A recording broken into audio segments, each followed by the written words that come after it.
ಅರೇ ನಮಸ್ಕಾರ ಇದ್ದು ಬನ್ನಿ. ಇದು ಒಂದು ಹಾಸಿಗೆ ಮಾಡಿ ಹೇಳಿದರೆ ಭಾರಿ ಸರಿ, ಆರೋಗ್ಯಕ್ಕೆ ಭಾರಿ ಗುಣ ಇಪ್ಪದು. ಹೇಳಿದರೆಲ್ಲ ಬೆಗುಡೊಳಿ ಎಳುಗು. ಆದರೆ ಇದು ಎನ್ನ ಅಪ್ಪ ಅಜ್ಜಂದರೆಲ್ಲ ಮಾಡಿ ಹೊಂದಿದ್ದ ಒಂದು ಸಂಗತಿ. ಹೇಳಿದರೆ ಪ್ರಾಯಪ್ಪಗ ಅಥವಾ ಕೆಲವು ಜನಕ್ಕೆ ಸೌಖ್ಯ ಇಲ್ಲದ ಅಪ್ಪದು. ಎಂಥ ಅಪ್ಪದು ಹೇಳಿದರೆ ಎಂಥದ್ದು ಗೊತ್ತಾಗುತ್ತಿಲ್ಲ. ಮತ್ತು ಡಾಕ್ಟ್ರ್ ಹತ್ರ ಹೋಗಿ ಟೆಸ್ಟಿಂಗೇ ಮಾಡಿದರೆ ಟೆಸ್ಟಿಂಗೇ ಸಿಕ್ಕುತ್ತಿಲ್ಲ. ಕೆಲವು ಜನಕ್ಕೆ ಎಂಥ ಅಪ್ಪದು ಹೇಳಿದರೆ ಮೊಳಪು ಬೇನೆ, ಮೈನಂ ಪೊಟ್ಟೆ ಸೆಳೆಯುವುದು, ಸೊಂಟ ಬೇನೆ, ಮೈಕೈ ಬೇನೆ, ಒಂದು ಹಾಗೆ ಜಡದಂಗೆ ಅಪ್ಪದು. ಹಾಗೆಲ್ಲ ಆಗುತ್ತಕ್ಕೆ ಒಂದು ಸ್ಪೆಷಲ್ ಹಾಸಿಗೆ ಇದ್ದು. ಹೇಳಿದರೆ ಇದು ಕೃಷಿಕರೇ ಮಾಡೋಕ್ಕಷ್ಟೇ. ಬಾಕಿದ್ದವಕ್ಕೆ ಮಾಡಿ ಕೊಂಡೋಪಲಕ್ಕೂ ಒಂದು 15-20 ದಿನಕ್ಕೊಂದಲ್ಲಿ ಅದರ ಬೆಸಿಲಿಂಗ ಹಾಕಿಕ್ಕು, ಇಲ್ಲದಿದ್ದರೆ ಅದು ಪೂಂಕೆ ಬತ್ತು. ಹೇಳಿದರೆ ಪ್ರಕೃತಿಲಿಯೇ ಕೆಲವೆಲ್ಲ ಮದ್ದು ಸಿಕ್ಕಿತು. ಈಗ ನಮ್ಮ ಶರೀರ ಎಲ್ಲ ಸರಿಯಾಗಿ ನೆತ್ತರ ಓಡಿದ್ದಿಲ್ಲ ಆದರೆ ಈ ಹಾಸಿಗೆಯಲ್ಲಿ ದಿನಕ್ಕೊಂದು ಅರ್ಧ ಮುಕ್ಕಾಲು ಗಂಟೆ ಮನಗಿತ್ತೋಳಿ ಆದರೆ ಬೇರೆಂತ ಬೇಡ, ಒಳ್ಳೆ ಹೊರಕ್ಕೂ ಬತ್ತು. ಮೊದಲಿಗೆಲ್ಲ ತೋಟಲ್ಲಿ ಮಾಳ ಹಾಕುವ ಕ್ರಮ ಇದ್ದು, ಅದು ಕಳ್ಳಂಗಲ್ಲ ಬಪ್ಪಕ್ಕೆ ಕಾದುಗೂಪಲೆ ಅಲ್ಲೆಲ್ಲ ಹಿಂಗಿತ್ತ ಹಾಸಿಗೆ ಮಾಡಿ ಹೊಡಿದ್ದದು. ದೊಡ್ಡ ಗೋಣಿ 2 ತಗೊಂಡು ಈಗ ಗೋಣಿ ಆಯ್ಕು ಹೊಟ್ಟೆಲ್ಲ ಇಪ್ಪಲೇ ಹಿಡಿಯ, ಮತ್ತು ಅದರ ಬಾಯಿ 2 ಹೀಗೆ ಹೊಲಿಯಕ್ಕೆ ಲಾಯ್ಕೆ ಹೊಲಿದು ಜಾಯಿಂಟ್ ಮಾಡಿಕ್ಕು, ಇಲ್ಲದಿದ್ದರೆ ಉದ್ದ ಸಾಲ. ಇದು ಸೋಪ್ ಹಾಕುದೇ ಕೂಪಲೆ ಹಾಕಲಕ್ಕು ಅಥವಾ ನೆಲಕ್ಕಲ್ಲಿ ಒಂದು ಹಾಕಿ ಕೂಪಲಕ್ಕು.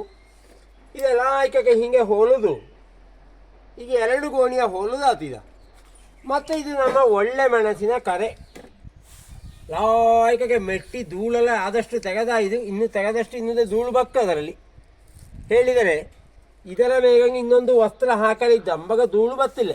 ಇದ ಒಳ್ಳೆ ಮೆಸ್ತಂಗೆ ಆಯ್ದಿದೆ. ಇದು ಮೆಟ್ಟಿ ಮೆಟ್ಟಿ ಮೆಟ್ಟಿ ಮೆಟ್ಟಿ ಇದರೆಲ್ಲ ಇದರ ಒಳಗೆ ತುಂಬಿಸಬೇಕು. ಅದಕ್ಕೆ ಹೇಳಿದರೆ ಒಳ್ಳೆ ಮೆಸ್ತಂಗೆ ಇದ್ದಿದೆ. ಇದು ತುಂಬ ಹಣ್ಣಿನ ಕೈಲೇ ಬಿಡಿಸಿದ ಕಾರಣ ಮೇಯ್ಗೆ ರಜಾ ಕಂತಿದಂಗೆ ಆಗುತ್ತು. ಇದು ರಜಾ ಹದ ಮಾಡಿದ್ದು ಮೆಟ್ಟಿ ಮೆಟ್ಟಿ ಮೆಟ್ಟಿ. ಹಿಂಗಿತ ಹಾಸಿಗೆ ನಿಂಗೆ ಮಾಡೇ ಕೋಳಿ ಅಲ್ಲ, ಹಿಂಗೆ ಮಾಡುವ ಕ್ರಮ ಇದ್ದೋಳಿ ಒಂದು ಗೊಂತಿಬೇಕು. ಹೇಳಿದರೆ ಮೈ ಕೈ ಬೇನೆ, ನೆತ್ತರ ಓಟ ಸರಿ ಇಲ್ಲದರೆ, ಶುಗರೆಲ್ಲ ಜಾಸ್ತಿ ಇದ್ದರೆ ಎಲ್ಲ ಇದರಲ್ಲಿ ಒಂದು ದಿನಕ್ಕೊಂದು ಅರ್ಧ ಮುಕ್ಕಾಲು ಗಂಟೆ ಮನಗಿತ್ತೋಳಿ ಆದರೆ ಮತ್ತೆ ನೋಡಿ ನಿಂಗೆ ಹೇಗೆ ಇದ್ದೋಳಿ ಅದು ಇದರೆಲ್ಲ ಈಗ ತುಂಬಿಸಿ ಹೊಳ್ತಾ ಇದರ ಒಳಗೆಲ್ಲ.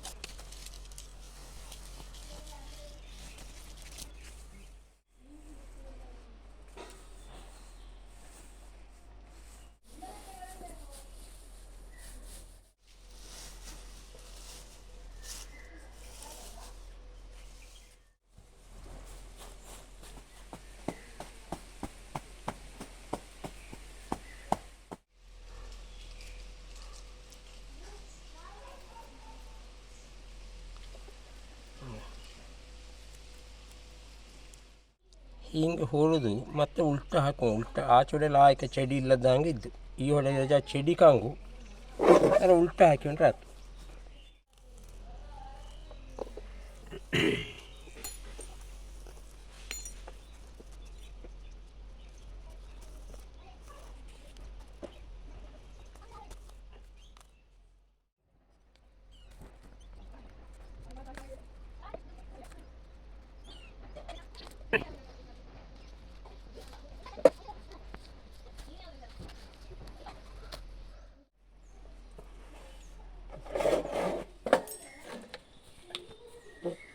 ಇದರ ಲಾಯ್ಕ ಬಡದು ಲೆವೆಲ್ ಮಾಡಿ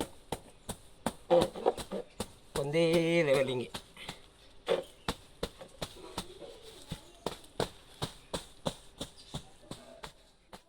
ಇದರ ಉಲ್ಟ ಹಾಕು, ಅಲ್ಲಿ ಹಾಕು.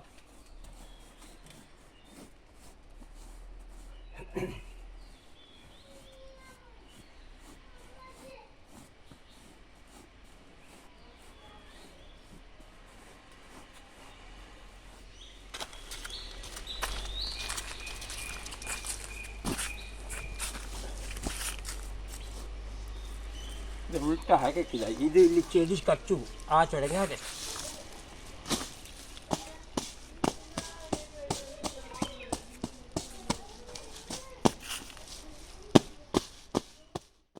ಭಾರಿ ಒಳ್ಳೇದು. ಮೈ ಕೈ ನರಂಬೆಲ್ಲ ನೆತ್ತರ ಒಳ್ಳೆಲ್ಲ ಭಾರಿ ಒಳ್ಳೇದಲ್ಲ. ಹಾಗೆ ನಾ ಅಪ್ಪ ಅಜ್ಜೆಲ್ಲ ಹೇಳೋದು ಕೇಳಿದ್ದೆ. ಈಗ ಯಾರು ಮಾಡ್ತೇವಲ್ಲ ಇದರ ಹೀಗೆ ಮಾಡಿದರೆ ಒಂದು 15 ಲಾಯಕ ಬೆಶಿರಿಂಗ ಹಾಕಿ ಇದರ ಮೇಗಂದ ಲಾಯಕ ಒಂದು ತೆಳ್ಳಗಿಪ್ಪ ಕೋಟನ ವಸ್ತ್ರ ಹಾಕಿತ್ತು. ತಲೆಗೊಂಬು ಮಾಡಲಾಗ ಅದು ಬೇಕಾದ್ರೆ ಮಾಡ್ಕೊಳ್ಳಿಯಪ್ಪ. ತಲೆಗೊಂಬು ಮಡಗಿತ್ತು ಲಾಯಕ ಮನಗಿತ್ತು. ಲಾಯಕ ಬೇಗ ಕಂಡು ಹಿಂಗೆ ಆಯಿತು. ಲಾಯಕ ಒಳಕ್ಕಿದೆ ಹೆಂಗಿದ್ದು ಪ್ರಕೃತಿಲಿಯೇ ಸಿಕ್ಕೊಂದು ಮದ್ದಿನ ಹಾಸಿಗೆ ಇದು. ಇದು ಗೋಣಿ ಇದೆ. ಇದು ಭಾರಿ ಒಳ್ಳೆಯದು, ಪ್ಲ್ಯಾಸ್ಟಿಕ್ ಅಲ್ಲಲ್ಲ. ಅದರ ಮತ್ತೆ ಲಾಯಕಕ್ಕೆ ಹೀಗೆ ಸುರುಟಿತ್ತು. ಎಲ್ಲಿ ಆದರೆ ಅದು ಉಂಡೆ ಉಂಡೆ ಕಟ್ಟಿದೊಳ್ಳಿ ಹಿಂಗೆ ಬಡಿದು ಸರಿ ಮಾಡಿ ಉಂಟು. ಅದು ಈಗ ಲೆವೇಲಿದ್ದು ನೋಡಿ.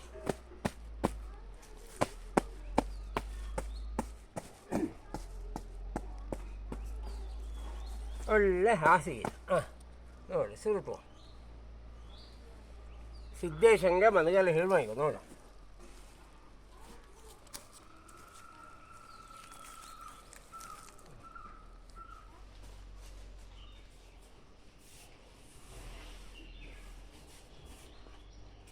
ಹಾಂ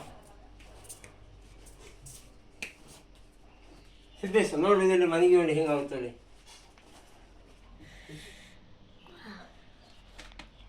ಅಪ್ಪ ಲಾಯಕ ಆಯ್ತು. ಹೇಗಾಗುತ್ತೆ ಮನೆಗಲೆ ಲಾಯಕ ಆಯ್ತಪ್ಪ. ನಿಂದೆಲ್ಲವರೆಗೂ ಆಯ್ತು. ನಿಮಗೆ ಕಂತಿದಂಗೆ ಆಗುತ್ತಾ? ಹೇಗಾಗುತ್ತೆ ಹೇಳು. ಲಾಯಕ ಆಗುತ್ತಾ ಹೆಂಗಾಗುತ್ತೆ? ರಜಾ ಕಂತಿದಂಗ ಆಯ್ತು, ಆದರೆ ಇದು ರಗಳಾಗುತ್ತಿಲ್ಲ. ಇದು ಇದು ಕಂತಿದಂಗ ಆಗುತ್ತಿಲ್ಲ. ಕಂತುತ್ತು ಚೂರು ಚೂರು, ಆದರೆ ಆಗುತ್ತಿಲ್ಲ. ಹೇಳಿದರೆ ಇದರಲ್ಲಿ ಲಾಯಕ ಮಧ್ಯಾಹ್ನದಲ್ಲಿ ದೃಢ ಸ್ಪಾಂಜಿನ ಹಾಸಿಗೆ ಹಂಗೆ ಹೋಗ್ತಿಲ್ಲ, ಆದರೆ ರಜಾ ಗಟ್ಟಿದ್ದು. ಕೆಲಸ ಮಾಡಿಕೆಲ್ಲ ಬಂದಿಕ್ಕಿಗೂ ಬರ ಮಣ್ಣಾವ್ತಕ್ಕೂ ಆಯ್ತು. ರಜೆ ಬೆಸಿ ಆಯಿತು. ಮಳೆಕಾಲಲ್ಲಿ ಭಾರಿ ಲಾಯ್ಕ ಆಯ್ತು. ಮೊದಲಿಗೆ ನಾನು ಮಾಡಿದ್ದೆ ಹಿಂಗಿತ್ತು ಹಾಸಿಗೆ. ಆದ್ರೆ ಒಂದು 2 ವರ್ಷಕ್ಕಪ್ಪಾಗ ಹೇಗೆ ವರ್ಷ ಹೊಸ ಗೆಣಮೆಣಸಿನ ಕರೆ ಸಿಕ್ಕುತ್ತಾನೆ ಅಂಬ ಓಪನ್ ಮಾಡಿಕ್ಕೆ ಒಂದು ರೀತಿ ತುಂಬ ಹೀತಾರಣ್ಣೆ ಹರಿದ ಸೋಪಕ್ಕೆಲ್ಲ ಹಿಂಗೆ ಇಪ್ಪದು ಹಾಕಿದ್ರೆ ಸಾಕು. ಭಾರಿ ಲಾಯ್ಕ ಆಯ್ತು. ಕಾಮ ಏ